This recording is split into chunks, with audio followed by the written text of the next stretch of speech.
Chị cái tôm lăng cái nào tôm guitar chỉ để đón có gì thế nào hôm nay bà mong người ta khuấy là tình thế brother là tôm guitar nó biểu khẩn cho nên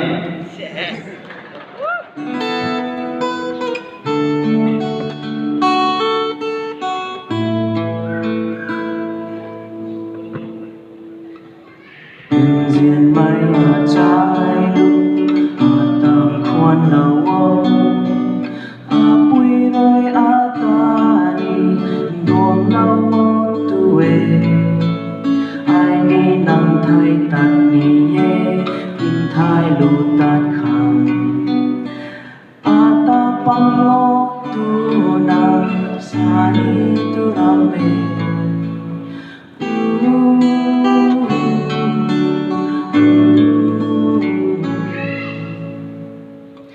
Nzianmei Achailuh Rongmei bùi rơi ta ni đuông lâu tuê ai ni ba lúc ni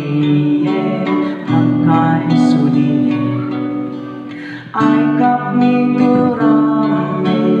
kalan ni tu rame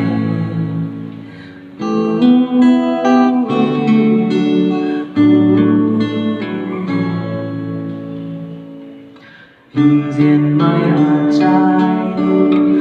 buồn phiêu lâu bùi rơi ta ni đuông lâu tuê ai ni tuy giác tạt ni ye nang Pameih nun thai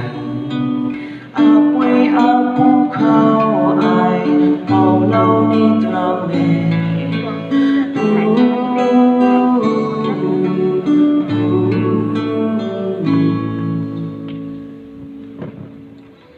Nzianmei Achailuh tam con lâu ta gần lâu tu na bài than ta kêu thao cai thang ta ni cho nang buốt hay du du cai khâu ta bùi nung quăng lông ta ni cho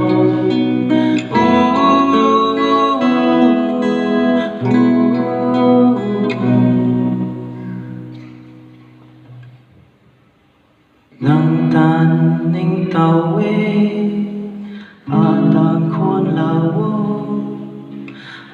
lung khâu ring bom mồ Nzianmei Achailuh nang gai na su tao mày san ram gai kêu